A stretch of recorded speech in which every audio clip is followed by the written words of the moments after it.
So here is my 1999 Mitsubishi Eclipse GSX. So as you saw in the previous video, I did kind of a cinematic touch, and now I want to go in depth on exactly what I've done to the car.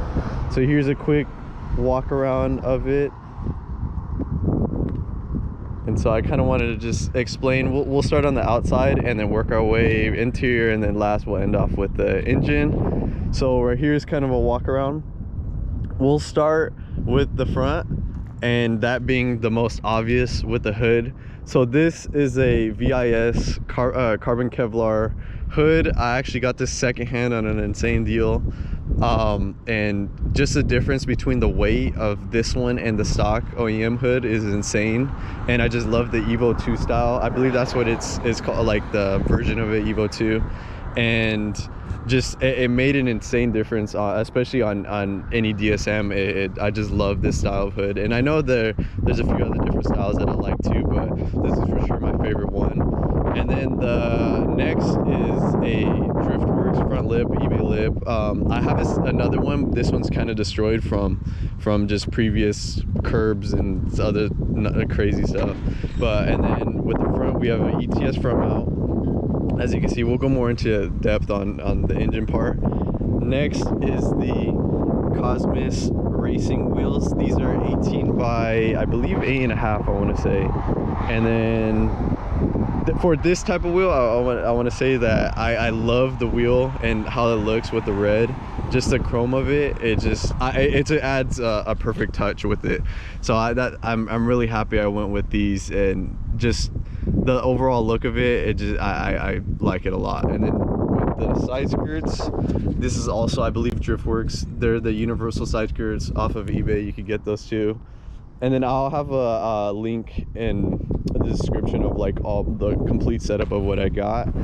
And then right here, the rear, we have just the custom plate with the diffuser. It's a small diffuser. I don't know if you can see that, with just a straight pipe exhaust with the tip. I want to change the tip to a Tomei, so that may happen eventually. I've never seen one with Tomei or anything like that, so I kind of want to try that out. Other than that, that's typically what the main piece of it is on the front. Other than that, I do have like the little banner, little touches like that, kind of what I like on my personal touches of the car. So working on the inside now. Actually, we'll be right here. So I have I believe they're first gen I'm not pretty sure what like gen sparkles they are, but these are old. I got an insane deal on these two, and I could not pass it up. So, and when I first got the car, I definitely needed seats because the stock seats were just absolutely beat. And the harnesses that I'm running are the Energy, I forgot what series they are, but the thicker versions of them with a harness bar. Just if you're gonna run harnesses, make sure to have the bar. It's the safest way to do it. When I'm running these, safety's for sure first priority, especially with taking out the airbags. So I deleted the airbags. You're not supposed to have airbags with these specific harnesses. They're not designed, well, just any aftermarket safety wise, it's not designed with airbags. So make sure to do that if you want to run these. Working on the inside, we'll get in here, kind of the cockpit of what I see when I drive it. So right here I have the full AM gauges, oil pressure, air fuel, and boost. I just love how these gauges work, so that's what I went with. It's anybody, or you can pick whatever you want. I have like the carbon bezel on the gauges.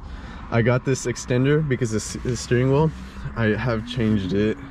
So it's a JDM Vertex steering wheel, and then since it sits out, I could hit this a lot easier. So if you want the extension, it's nice little touch on the car. And then I just have a double din touch screen, just for surround sound. Just, I love music too while cruising.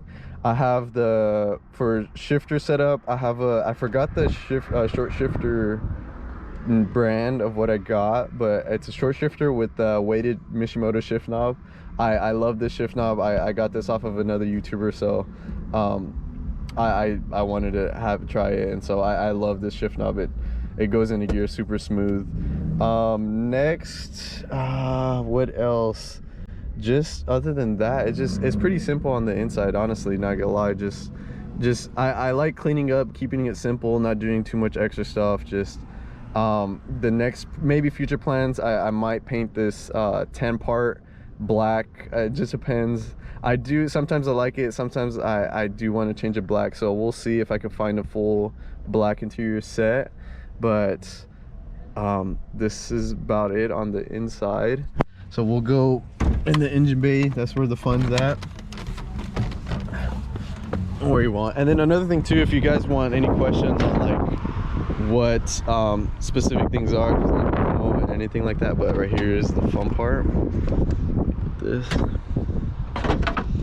So this is the engine bay. So this is where majority of the money has gone to, and what basically I've been worked on. So this is probably when it comes to DSMs, the most important thing to do is when it comes to them, maintenance and proper parts is the #1 key to keep them on the road, reliability wise, just like any car basically. So we'll start with the turbo setup.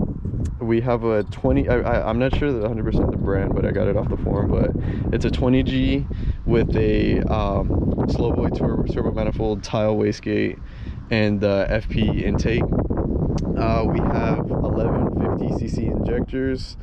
What else? We have a Mitsubishi, the big cooler, along with just the hoses and everything. Change out all the hoses. We have the short route, I believe the ETS front mount. Then we have the what the heck is it called? Fuel pressure regulator with the catch can set up over there. I do want to make a video on this because this car is also on E85.